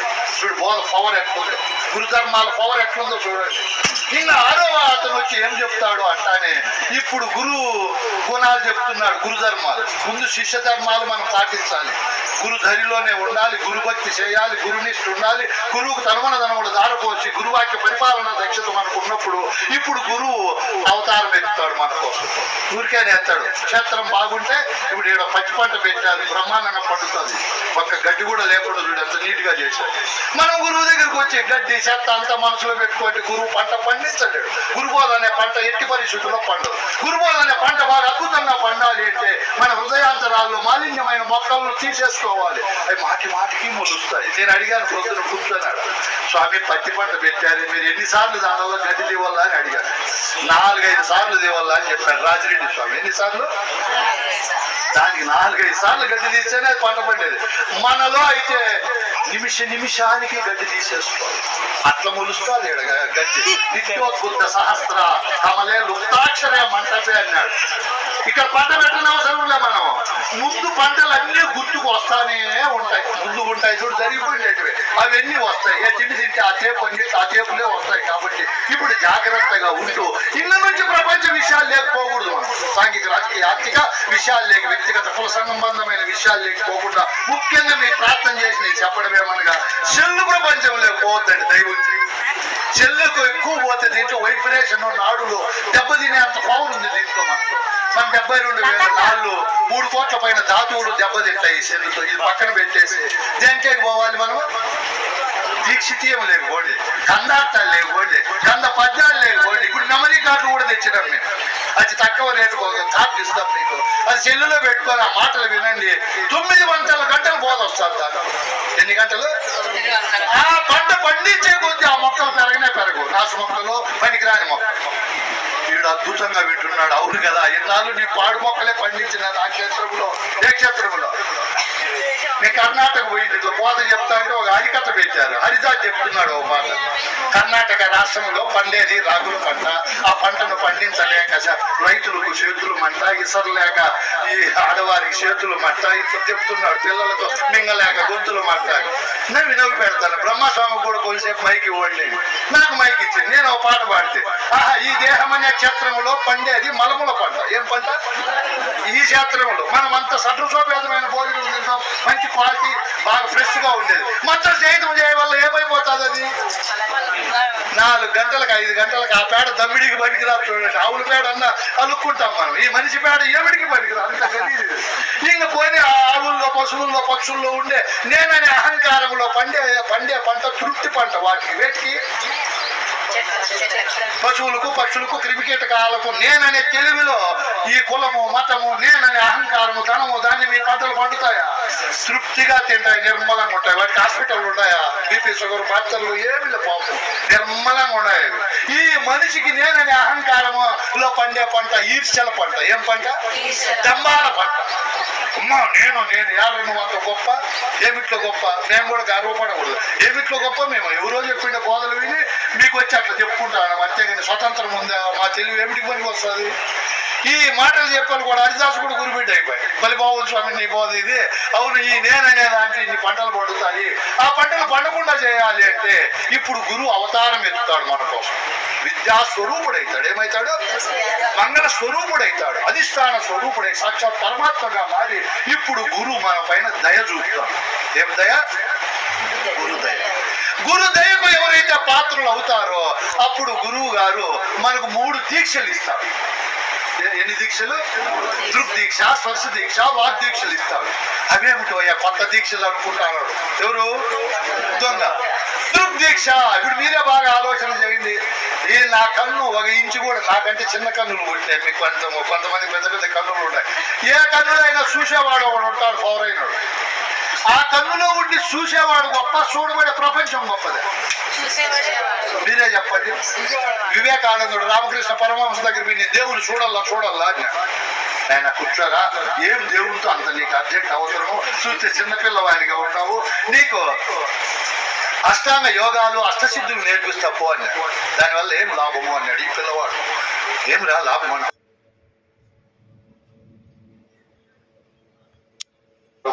తస్మై శ్రీ గురవే నమః.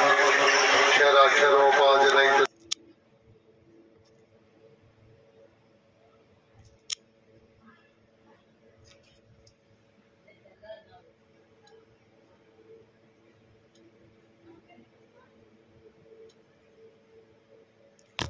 ఇచ్చా సమయం పోతుంది. ఉండిలో వేయద్దండి మీరు దయ ఉంచేటప్పుడు. ఏడే ఉన్నాడు అసలైన దేవుడు. మీరు కావాలంటే చదవండి, వివేకానంద సాహిత్యం చదవండి, అర్థమవుతాడు. ఇట్లా మనం గురువు దగ్గరికి వచ్చినప్పుడు ఈ ధర్మాలన్నీ నేర్పుతాడు. వాడు ఆశ్చర్యపోతున్నాడు. ఎవరు అట్లా మంచి పనులు చేస్తే మా ఇట్లా దొంగోళ్ళు ఎందుకుంటారు అనుకుంటాను. కానీ వేడి నేను ఒకసారి దెబ్బతిని నేను అజాగ్రత్త పడతానా, ఎట్టి పరిస్థితుల్లో చేయి పైకి ఎత్తాను, రెచ్చిపోని.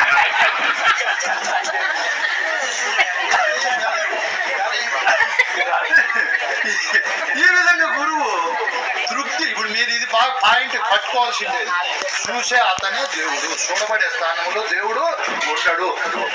ఎరిగేదే ఎరిగే దేవుడు. దీనికంటే మించిన దేవుడు అక్కడికి అర్థం కాదేమో అని గురువు గారు శిష్యునికి మళ్ళీ స్పర్శ దీక్ష ఇస్తాడు. కళ్ళు మూసుకొని ఆయన అని తలపైన చేయి పెట్టి ఇదేమి నాయన అంటాడు. శిష్యుడు ఏం చెప్తాడు? బుక్ అంటాడా, డబ్బు అంటాడా, ప్లేట్ అంటాడా? ఎవరు చెప్పినారు చేతులు చెయ్యని? ఎవరు చెప్పినారో అదే పరమాత్మ, అదే దేవుడు, అదే ఎరుకంటే. దొంగవాడు గురువు దగ్గర జాగ్రత్తగా అర్థం చేసుకుంటున్నాడు. ఇన్నాళ్ళు నేను పరమాత్మ స్థానంలో ఉండి దేవదేవుని స్థానంలో ఉండి ఎంత పొరపాటు పడ్డానని అర్థం చేసుకొని ఇంకేమి చెప్తాడంటే మళ్ళీ 6 7 ఈసారి ఉపన్యాసం 7 అతను వచ్చాడు. ఏం చెప్తాడు? శివుడు పెద్దవి చేసుకున్నాడు, అన్నం కథ మర్చిపోయినాడు, తాను చేసి వృత్తిని మర్చిపోయినాడు. ఏకాగ్రతగా గాలి లేని చోట దీపం ఎలా ప్రజ్వరిల్లి ప్రకాశిస్తుందో అట్లా వెలుగుతోంది. ఎవరిలో అంతగా పెట్టుకున్నాడు. ఈసారి గురువు వచ్చాడు, బోధ ప్రారంభించినాడు. గురువు ఏం ప్రారంభించాడు? బోధ తీసుకున్నాడు. ఆయన ఈ బోధలో ఏమీ లేదు, దీంట్లో కఠిన సాధనలు కాలయాపన ఏమీ ఉండవు నాయన. పరిపూర్ణం ఒకటి, లేని ఎరుక అనేది ఒకటి ఉండు. పరిపూర్ణమును లేని ఎరుకను ఎరుకను మానేది ఒకటి ఉంటుంది నాయన. దీనికి ఏం పెద్ద చదువు రానవసరం లేదు, వయస్సు అర్హత లేదు, ఏ విధమైనటువంటి మనకు నియమ నిబంధనలు లేవు. మనమందరము గురువు దగ్గర పరిపూర్ణం అంటే ఏమో తెలుసుకోవాలి. ఏదంటే పరిపూర్ణం అంటే పరిపూర్ణమనటి పలికే ఎరుకను బల్పాక్షరములకు ఎచ్చటగనినం స్థిరమై ఉన్నది. ఎరుకను బల్పాక్షరములకి కప్పు కట్టిపెట్టు. ఈ గుట్టు ఈ మూల గుట్టు ఎవరికి తెలియదు చెప్పాడు. పరిపూర్ణమనటి పలికే, పరిపూర్ణమును ఒక పలకగా ఉపమానంగా తీసుకున్నాడు గురువు. పరిపూర్ణం అంటే నిండుగా ఉండేది, వెలిసి లేకుండా అంతటా ఉండేది అని అర్థం. పరిపూర్ణం అంటే ఏమని అర్థమా? అంతటా నిండుగా ఉండేది అని అర్థం. అంతటా అంటే ఎంతటా? ఇట్లా తూర్పు మనం ఒక ఫ్లైట్ తీసుకొని సెకండ్కు 12 కిలోమీటర్ల వేగంతో పోయేది తీసుకొని కొన్ని కోట్ల సంవత్సరాలు పోయినా అయిపోదు పరిపూర్ణం. ఏ దిక్కు? తూర్పు దిక్కు. ఇంకా ఉత్తరము, దక్షిణము, పైన, క్రింద, అది అనంత అలివికానటువంటిది పరిపూర్ణం. దాన్ని మనం కన్నులతో చూడాలన్నా, ఎరుకుతో కనిపెట్టాలన్నా. ఆ పరిపూర్ణము పుట్టుట గిట్టుట లేకను పుట్టే గిట్టేటి ఎరుక కోడి మెరుగకను చట్టు వలె కదలకుండును పట్టబయ ఇట్టి తిరిగి భావింపదగును ఎరుక లేక సేవింపదగును ఒట్టి ఆశల చేత పట్టుబడకను ఈ గుట్టు దేశకు నోట గట్టిగా తెలుసుగా భావింపదగును ఎరుక లేక సేవింపదగును అన్నాడు. ఏమన్నారు? మీరు ఇక్కడ అర్థం చేసుకోవాలి. పరిపూర్ణం అనేది పుట్టేది కాదు, గిట్టేది కాదు. ఎందుకు? దేహాకారము కానిది, అహంభావము లేనిది. మీరంతా గురు సూచన ద్వారా బాగా నేను మళ్ళీ గుర్తు చేస్తున్నా, మీకు తెలియదని కాదు. ఆ విధమైనటువంటి పరిపూర్ణము పుట్టకుండా గిట్టకుండా సర్వత్రా సర్వే లోకాలలో నిండి నిపుణీకృతంగా ఉంది. ఆ పరిపూర్ణములోనే పరమాణువు ఉంది. ఏది? పరమాణువు అంటే చాలా చిన్నది. ఒక శ్వాస గింజను 1000 భాగాలు చేస్తే అందులో చిన్న ఒప్పును పరమాణువు అంటారు. ఆ పరమాణువులు కలిస్తే ఒక అణువు అవుతుంది, కొన్ని అణువులు కలిస్తే ఒక బిందువు అవుతుంది, కొన్ని బిందువులు కలిస్తే ఈ దేహం అవుతుంది. ఈ దేహము కంటే భూమి కంటే సూర్యుడు 14 లక్షల రెట్లు పెద్దవాడు సూర్యుడు. ఎంత పెద్దదో మీరే గమనించండి. భూమి కంటే ఆయన 14 లక్షలు, ఆయన కంటే 1 కోటి లక్షలు పెద్ద ఉండే నక్షత్రాలు కూడా ఉన్నాయి. ఇవన్నీ కూడా పరిపూర్ణంలో ఉన్నాయంటే ఇంకా అది ఎంత ఉండాలా చెప్పలేనంటుంది, కదలక మెదలకుంది. అందులో ఎరుక లేక సేవింపదవును అన్నాడు. ఏమన్నాడు? ఎట్లా ఎరుక లేక సేవించేదాన్ని? ఈ భావము ఒట్టి ఆశల చేత పట్టుబడదు. ఈ గుట్టు నువ్వు దేశికి నోట గట్టిగా తెలుసుకోవాలంటానే రంగవాడు అనుకున్నాడు. ఏమని? అమ్మా గురువుని చేరితేనే ఈ గుట్టు తెలుస్తుంది, గురు దీక్షలు తీసుకుంటేనే తెలుస్తుంది, గురువు దృష్ట ద్రాష్టాంతాల బోధ చెప్తేనే తెలుస్తుంది. గురువు పాదం పట్టాలా? ఆ పలక అంటానాడే ఏమి దాని అర్థము? ఇప్పుడు పలక పైన రాస్తాము బలపము అక్షరాలు, అక్షరాలు చుడిపేస్తే వెళ్ళిపోతాయి. రాసే కొద్ది బలపం పెరుగుతుంది, అరిగిపోతుంది. నిజంగా అరిగిపోతుంది బలపం. ఇప్పుడు నేనేమన్నా పెరుగుతుందేమో అనుకోండి. ఇక్కడ బల్బం అంటే నేననే అహంకారం, అక్షరములు అంటే శరీరము, ప్రపంచ సంబంధమైన విషయాలు. మన బల్బం ఇంతవరకు ఏం రాసింది పలక పైన? పరిపూర్ణమని ఈ పలకలోనే మన భూములు, మన ఇల్లులు అన్నీ ఉన్నాయి. ఈ బల్బం వచ్చి తిక్క రాతలన్నీ రాసింది. నేను, నా కులము, నా భార్య, నా పిల్లలు, నా ధనము అని. ఇప్పుడు మన బల్బంతో ఏం రాయాలి? ఏం రాయాలమ్మా? నీ బల్బం ఏం రాస్తుంది రోజు? నీ బల్బమ్మా కొడుకు, కూతురు, డబ్బు, ధనము, ధాన్యము, ఏం వంట చేయాలి, ఏం చేయాలని రాసి రాసి రాసి బల్బం ఏమైపోతుంది? నాకు 53 ఏళ్ళు అరిగిపోయింది బల్బం. ఇట్లా ఉంటుందా? జాగ్రత్త పెట్టినా కూడా అరిగిపోతుంది. ఈ బల్బము అరిగిపోక ముందే అక్షరాలు రాసేది తగ్గించేసి గురువు ద్వారా గురుబోధనే రాయాలి. ఈ బల్బము, ఈ అక్షరములు పాడైపోయేటివే. పలక మాత్రము పిల్లలు రోజు రాస్తారు, చుడిపేస్తారు. బల్బము కొన్ని వల్ల అక్షరాలు పోతాయి, పలక అట్టే అంతటా ములుగుతూ సందు లేకుండా ఉండే పరిపూర్ణం ఎప్పటికీ అట్టే ఉంటుంది. అందులో బలపాలు వచ్చినాయి. నేను రాజుననే బలపం వచ్చింది, నేను చక్రవర్తిని, నేను ముఖ్యమంత్రిని, నేను ఎమ్మెల్యేననే బలపాలు కూడా వచ్చినాయి. ఉన్నాయా పోయినాయా? కానీ రాజులు రాజ్యములు కలిగి గర్వంగా పొందిన వారేని ఉన్నారు. ఎవరన్నా? మనము కూడా బలపము అరిగిపోతుంది. అరిపోక ముందే బలపంతో మంచి పనులు చేయాలి. ఏం చేయాలా? మరి నువ్వు ఒక మంచి పని అన్నా చేసావమ్మా? ఏం చేసావమ్మా మంచి పని? లేదు చెప్పు తల్లి, నువ్వేగా చెప్తే ఇది ఒకటేనా మంచి పని? నేను మంచి పనులు అన్నా. మంచి పని అంటే ఒకటే చెప్తే ఒప్పుకుంటా. మంచి పనులు గురు పూజలకు వస్తున్నారు. మీకే తెలియలేదంటే మీరు తక్కువ చేశారు. మీ భర్తను బాగా సేవించడం మంచి పని. మీ అత్త మామను బాగా చూసుకుంటారా? మాటలు ఉన్నాయా పోయినాయా?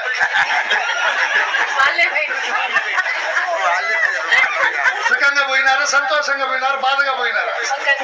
చాలా సంతోషం తల్లి. ఏం అనుకోవద్దు, నేను అడుగుతాను. ఈ బ్రహ్మాండం నన్ను అడుగుతున్నాడు అని. ఈ విధంగా మనం మానవ జన్మకు వచ్చిన తర్వాత అన్ని మంచి పనులు చేయాలి. చెట్లన్న 10-20 నాటాలి. అత్తమామల దగ్గర మంచి మార్కులు సంపాదించుకోవాలి. వాడు ఎవడో చనిపోయిన వాడు పండగ చేస్తారు. ఎవరు? ఇప్పుడు వస్తారు తొందరలో దీపావళి. వీడు పోయిందని అందరూ టపాసులు కాలుస్తారు. మనము చనిపోతే సంవత్సరం అన్నా బాధపడాలి మనం. ఎంతకాలమో? అయితే గురువు దగ్గరికి వచ్చి గురు సేవ చేసిన వాడు చనిపోతే శాశ్వతంగా బాధపడుతూ కీర్తి ఇవి చెప్పుకుంటా పూజలు చేసుకుంటున్నారు. ఈరోజు ఎవరు పూజ చేసాం మనం? ఎన్నో పూజ. ఎన్ని వందల మందిని ఆయన ప్రభావితం చేశాడు, ఎన్ని వేల మందిని ఆయన అద్భుతమైన స్థితిలో నిలబెట్టాడు మహానుభావుడు. ఆయన లేకపోయినా ఆయన పూజిస్తున్నామా లేదా? గౌరవిస్తున్నామా లేదా?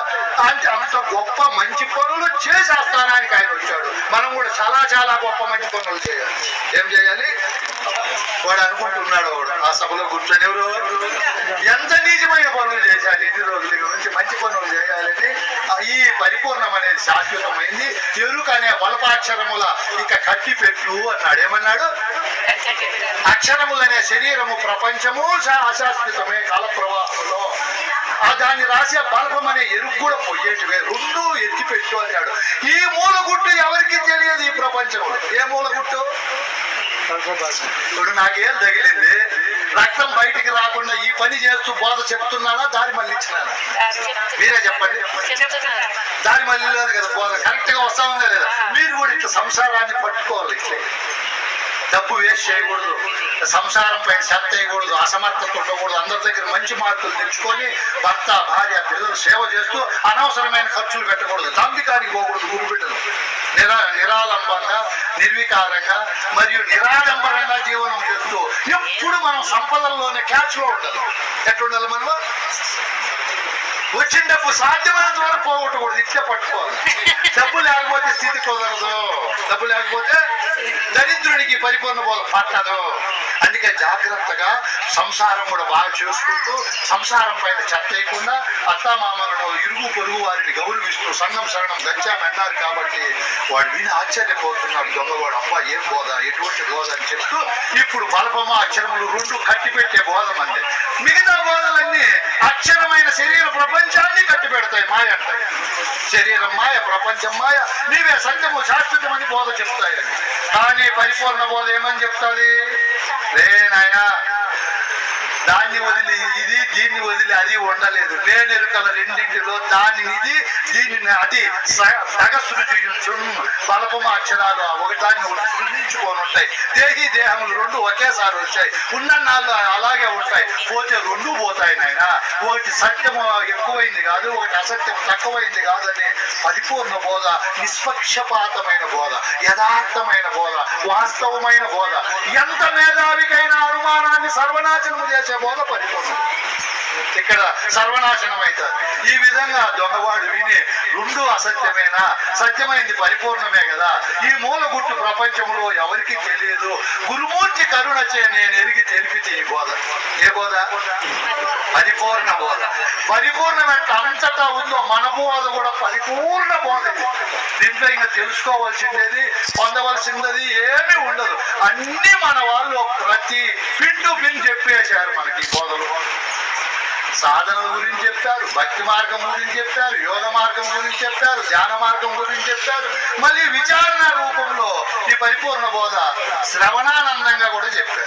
ఇవన్నీ మనం విని ధరించి ఇప్పుడు ఈ మూల గుట్టు ఎవరికి తెలియదు, గురుమూర్తి కరుణ నేను ఎరిగి తెలిపితే అన్నాడు. గురువు ఎవరు? ఈ బోధను గురుమూర్తి కరుణ రహస్యంగా నేను తెలుసుకోవాలని ఆ వాడు తన దొంగ వృత్తిని, తన నీచమైన భావాలన్నీ వదిలేసి ఎవరికైనా గురువే శరణ్యము, సత్యోజాత ముక్తి రావాలని దృష్టిలో ఎవరు శరణ్యము? గురువే శరణ్యం. ఇప్పుడు నేను చాలాసేపు మైకి తీసుకొని చెప్పాను. మిగతా గురువులు నేను మీకు అందరికీ బిడ్డతో సమానం. ఆయనే చెప్పేశాడు. ఆ బ్రహ్మస్వామి వస్తే మాకు అవకాశం ఉండదని అనుకోవద్దండి. మీ బిడ్డగా నన్ను ఆశీర్వదించండి. ఏం స్వామి? సంతోషం. ఇప్పుడు మీరు నన్ను చూసి కూడా సంతోషపడాలి. గురువులు వాళ్ళ శ్రమ అంతా నేనే పడుతున్నా కదా, ఇంకా వారికి ఇచ్చే దక్షిణ చాలవులు కూడా నాకే ఇచ్చి బాగా ఖర్చు పెట్టి అయినా మా శ్రమ అవి ఇవ్వకపోయినా పర్వాలి. మీ సంపూర్ణ ఆశిష్యుడు ఉంటే చాలు.